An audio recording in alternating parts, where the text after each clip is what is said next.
السلام علیکم، نعیم اختر چینل میں آپ سب دوستوں کو خوش آمدید۔ امام احمد رحمۃ اللہ علیہ فرماتے ہیں ومن ترک الصلاۃ فقد کفر۔ یہ مختصر سی بات میں نے ذکر کر دی تھی۔ اس کے بعد امام احمد رحمۃ اللہ علیہ فرماتے ہیں ومن ترک الصلاۃ فقد کفر وليس من الاعمال شيء تركه كفر الا الصلاۃ من ترکها فهو کافر قد احل الله قتله۔ جس شخص نے ایک نماز کو جان بوجھ کر چھوڑ دیا وہ کافر ہوا۔ امام احمد فرماتے ہیں کہ اعمال میں سے کوئی عمل ایسا نہیں جس کا ترک کر دینا کفر ہو سوائے نماز کی۔ تو جس شخص نے نماز کو ترک کر دیا وہ کافر ہے اور اللہ نے اس کا خون حلال کر دیا، وہ حلال الدم ہے۔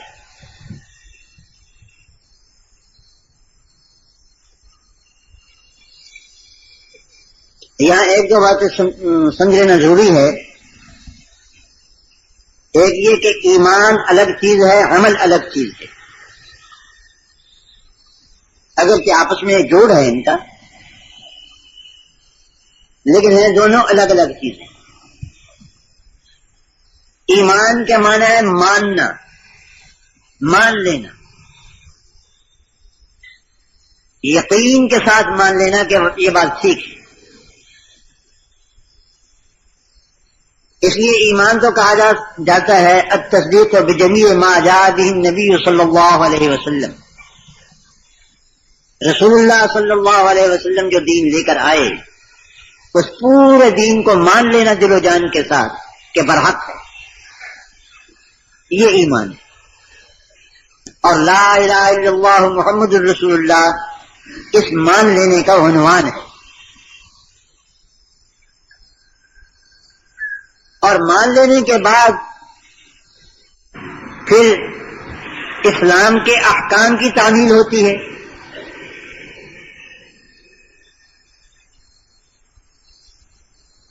جب لا الہ الا اللہ محمد رسول اللہ پڑھ کے دین اسلام کو قبول کر لیا، اب اس دین کو قبول کرنے کے بعد اس کے مطالبے شروع ہوں گے۔ دین اسلام کے مطالبوں میں سب سے پہلا مطالبہ نماز کا ہے۔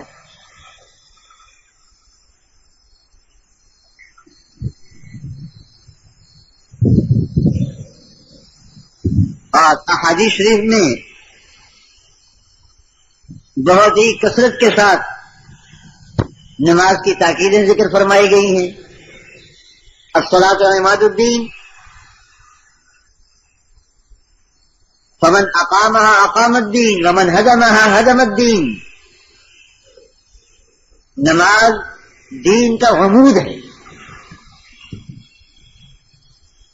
یہ تمبو لگاتے ہیں نا، تمبو درمیان میں ایک بانس کھڑا کر دیتے ہیں اور ارد گرد رسیوں کے ساتھ باندھ دیتے ہیں۔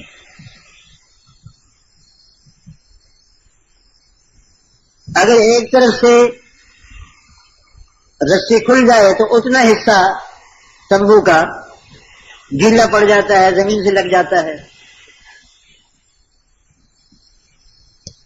لیکن تمبو اپنی جگہ قائم رہتا ہے۔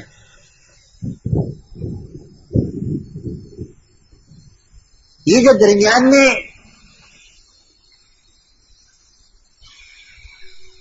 جوڑ لگائی جاتی ہے اس کو کہتے ہیں عمود یا عماد۔ حضرت صلی اللہ علیہ وسلم فرماتے ہیں کہ نماز دین کا عمود ہے، دین کا ستون ہے کہ پورے کا پورا دین اس کے اوپر قائم ہے، دین کا پورا خیمہ اس کے اوپر قائم ہے۔ فمن اقامها، جس نے اس کو قائم کیا اس نے دین کو قائم کر لیا۔ ومن ہدمها فقد ہدم الدین، جس نے اس کو گرا دیا اس نے دین کو گرا دیا۔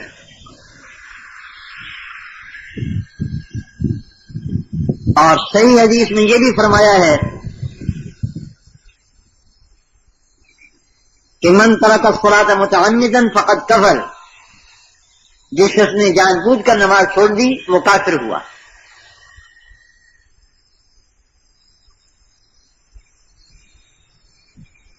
اور ایک حدیث میں فرمایا ہے کہ اللہ تعالی نے 5 نمازیں دن رات میں فرض فرمائی ہیں.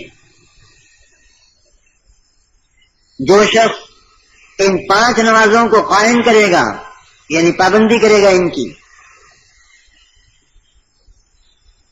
قیامت کے دن اس کے پاس حجت ہوگی یعنی دلیل اپنے ایمان کی،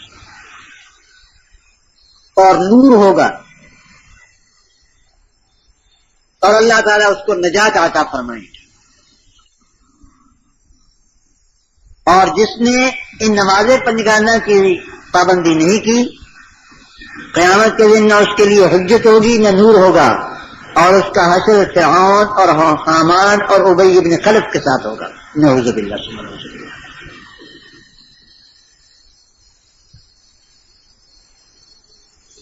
بنو ثقیف کا وفد حضرت صلی اللہ علیہ وسلم کی خدمت میں حاضر ہوا. کہنے لگے جی ہم اسلام لاتے ہیں لیکن چند شرطیں ہیں ہماری. اور میں کیا شرطیں ہیں؟ کہا نماز نہیں پڑھیں گے، زکوٰۃ نہیں دیں گے، روزہ نہیں رکھیں گے، اور جہاد نہیں کریں گے. ہوں گے مسلمان.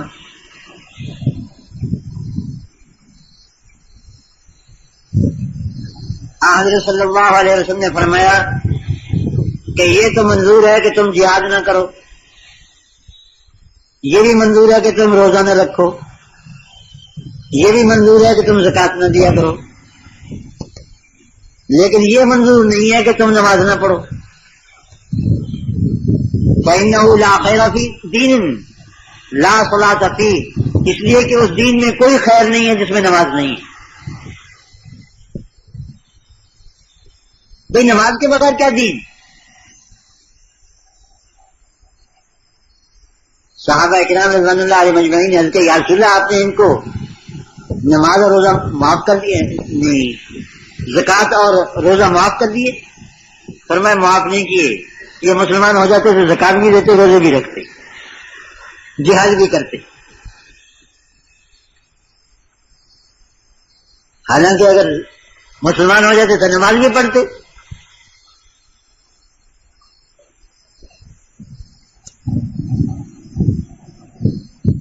ان احادیث کی بنا پر امام احمد بن حنبل رحمۃ اللہ علیہ کا فتویٰ یہ ہے کہ نماز کا ترک کفر ہے. المغنی امام احمد بن حنبل رحمۃ اللہ علیہ کے مذہب کی کتاب ہے، 11 جلدوں میں. اس میں لکھا ہے کہ امام احمد رحمۃ اللہ علیہ کی اس سلسلے میں 3 روایتیں ہیں. ایک روایت تو یہ ہے کہ اس سے کافر نہیں ہوتا آدمی، نماز کے چھوڑنے سے کافر نہیں ہوتا، لیکن یہ روایت کمزور ہے. دوسری روایت یہ ہے کہ اگر کوئی آدمی جان بوجھ کر ایک نماز چھوڑ دے تو کافر ہو جاتا ہے، اور اس کا حکم وہی ہے جو کافروں کا حکم ہے. اور تیسری روایت یہ ہے کہ ایک نماز کے چھوڑنے پر، 2 نمازوں کے چھوڑنے پر ہم کفر کا فتویٰ نہیں دیں گے، لیکن جب تیسری نماز چھوڑے گا تو ہم کہیں گے کہ یہ کافر ہے. اور کافر بھی کافر حربی ہے، یعنی اس کا قتل واجب ہے.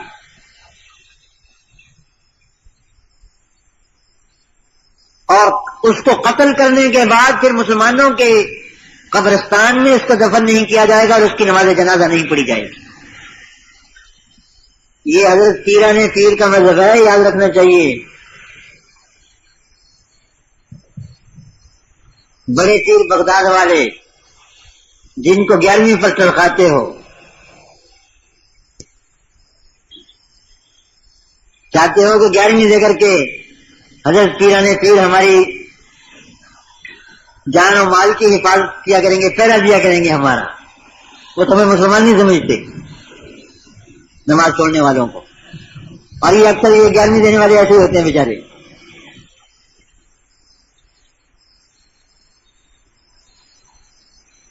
میرے استاد دارالعلوم میں حضرت مولانا محمد شفیع صاحب ملتان حرم گیٹ کے اندر ان کا مکان ہے، پاس ہی گوالوں کا باڑا ہے، یعنی بھینسوں والوں کا. ہمارے یہاں ملتان میں 11ویں کو دودھ نہیں ملتا، بچے بھی تڑپتے ہیں، دکانداروں کے پاس بھی نہیں ہوتا، چائے کے لیے دودھ بھی نہیں ہوتا، وہ سارا حضرت پیر صاحب کو دے دیتے ہیں، پیرانے پیر.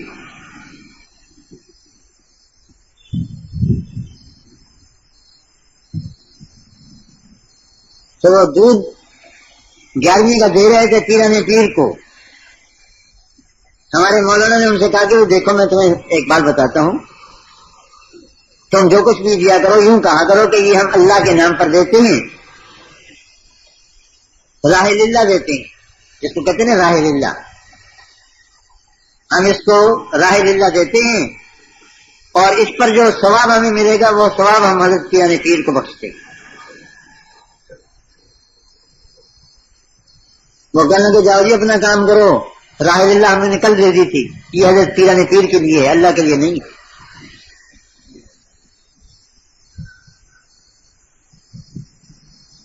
بیچارے ناواقف ہیں اور اپنی ناواقفی کی وجہ سے کفر اور شرک میں مبتلا ہو رہے ہیں تو ناواقف. میں یہ کہہ رہا ہوں کہ حضرت پیرانے پیر کے ساتھ اتنی عقیدت رکھتے ہو کہ کل خدا کو دی تھی، آج پیرانے پیر کو.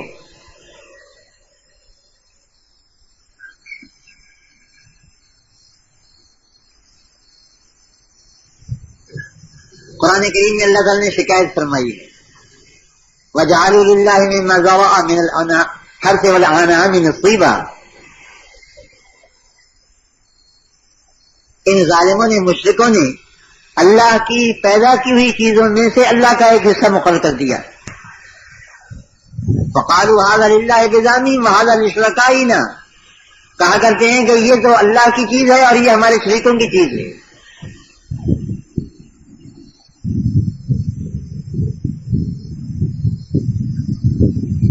فَمَا كَانَ لِشُرَكَائِهِمْ فَلَا يَصِلُ إِلَى اللَّهِ. شریکوں کے نام کی جو چیز ہوتی ہے وہ اللہ تک نہیں کبھی پہنچ سکتی. وَمَا كَانَ لِلَّهِ فَهُوَ يَصِلُ إِلَى شُرَكَائِهِمْ. اور جو اللہ کے نام کی چیز ہوتی ہے وہ شریکوں تک پہنچ جاتی ہے. سَاءَ مَا يَحْكُمُونَ. بہت ہی برا فیصلہ کرتے ہیں. چیزیں بنائی ہوئی اللہ کی، بھینس پیدا کی ہوئی اللہ کی، اس کے اندر دودھ پیدا کیا اللہ تعالیٰ نے، تمہیں پیدا کیا اللہ تعالیٰ نے، اور جب تم نے دودھ دو لیا تو اب اس کے مستحق پیرانے پیر ہو گئے. پیرانے پیر کی بے عزتی نہیں ہے، اس میں یہ کہ بھینس پیرانے پیر نے پیدا کی تھی یا اللہ نے پیدا کی تھی. ایک پیرانے پیر کیا یاد حضرت عیسیٰ علیہ السلام کے بارے میں بعض فرض ہو رہی ہے کہ تم نے اس کو خدا کا شریک کیوں بنا دیا تھا. وَإِذْ قَالَ اللَّهُ يَا عِيسَى ابْنَ مَرْيَمَ أَأَنْتَ قُلْتَ لِلنَّاسِ اتَّخِذُونِي وَأُمِّيَ إِلَٰهَيْنِ مِن دُونِ اللَّهِ. اور جب قیامت کے دن اللہ تعالیٰ فرمائیں گے عیسیٰ ابن مریم سے کہ اے مریم کے بیٹے عیسیٰ، تو نے کہا تھا کہ مجھے اور میری ماں کو خدا بنا لینا اللہ کو چھوڑ کر.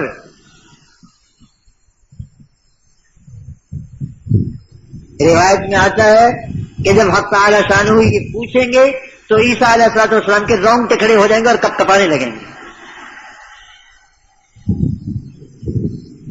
قال سبحانک ما یکون لی ان اقول ما لیس لی بحق. عرض کریں گے توبہ توبہ توبہ توبہ، یہ کیسے ممکن تھا کہ میں ایسی بات کہوں جس کا مجھے حق نہیں. حضرت پیرانے پیر کی عقیدت و محبت اپنی جگہ ہے، سر آنکھوں پر. اولیاء اور انبیاء کی عقیدت اور عظمت ہمارا ایمان ہے، لیکن خدائی میں حصے دار نہ بناؤ ان کو. وہ خدا نہیں، خدا کے بندے. تو خیر مطلب دوسرا کر رہا تھا کہ یہ حضرت امام احمد بن حنبل کا مسلک جو ہے نا، حضرت پیرانے پیر کا مسلک ہے. غنیت الطالبین میں یہی فتویٰ دیا حضرت امام حضرت پیران پیر نے کہ امام احمد بن حنبل رحمۃ اللہ فرماتے ہیں جس نے ایک نماز چھوڑ دی وہ کافر ہو گیا. وہ تمہیں کافر کہتے ہیں تم ان کو خدا کہتے ہو. عجیب بات ہے.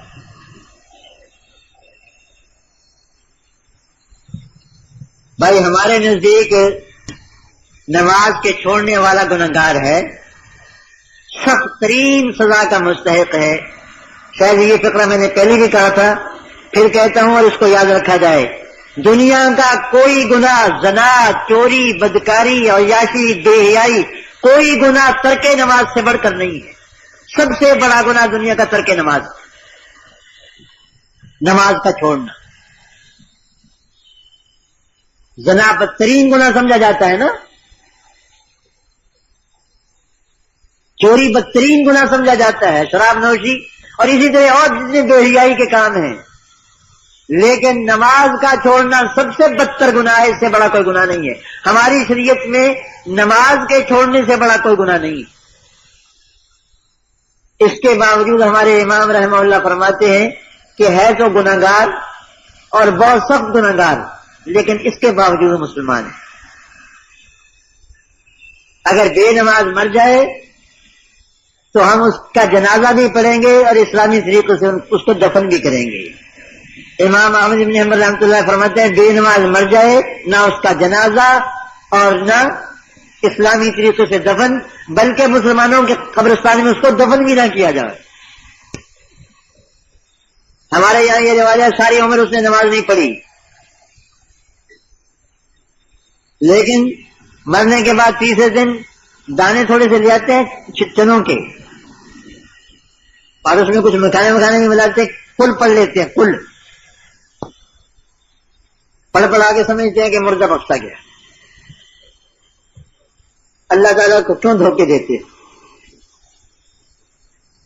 ان چیزوں سے اللہ کو دھوکہ نہیں دے سکتے. یہ اپنی جگہ بحث رہ گئی کہ یہ عمل کیسا ہے کیسا نہیں، شریعت کے مطابق ہے، یہ شریعت کے مطابق نہیں. لیکن میں یہ کہنا چاہتا ہوں کہ 4 سے چنوں سے اب تم اللہ کو راضی کرتے ہو، اس کے ساری عمر کی نمازیں معاف کرواتے ہو. اس نے ساری عمر قرآن کبھی کھول کر نہیں دیکھا تھا. رمضان مبارک کے مہینے میں بھی اس کو توفیق نہیں ہوئی تھی کہ ٹیلی ویژن چھوڑ کر کے قرآن مجید کو دیکھنا شروع کر دے. رمضان مبارک میں بھی کبھی تلاوت کی توفیق نہیں ہوئی. مرنے کے بعد قرآن خوانی کرا رہے ہیں. سبحان اللہ. مرنے کے بعد قرآن خوانی ہو رہی ہے اس کے لیے. تو یہ شخص گناہگار ہے. ہم اس کی نماز جنازہ پڑھیں گے، اس کو اسلامی طریقے سے دفن بھی کریں گے، اس کے لیے دعائے مغفرت بھی کریں گے. باقی اس کا معاملہ اللہ کے سپرد ہے. امام احمد رحمۃ اللہ علیہ کا عقیدہ یہ ہے کہ صرف نماز ایسا عمل ہے جس کا چھوڑ دینا آدمی کو کافر بنا دیتا ہے. اگر ایک نماز چھوڑ دے، یہ صحیح تر روایت کے مطابق 3 نمازیں چھوڑ دے متواتر، اور اس سے توبہ نہ کرے تو یہ شخص کافر ہے، مسلمان نہیں. اس کا جنازہ نہیں اور اس کو مسلمانوں کے قبرستان میں دفن نہیں کیا جائے گا. وآخر دعوانا ان الحمدللہ. آپ سب دوستوں سے گزارش ہے کہ آپ ہمارے اس چینل کے ساتھ جڑے رہیں اور ان علماء کرام کے بیانات کو آگے بھی شیئر کرتے رہیں. آپ سب دوستوں کا بہت شکریہ. ملتے ہیں ایک نئی ویڈیو کے ساتھ. تب تک کے لیے اللہ حافظ. پاکستان پائندہ باد.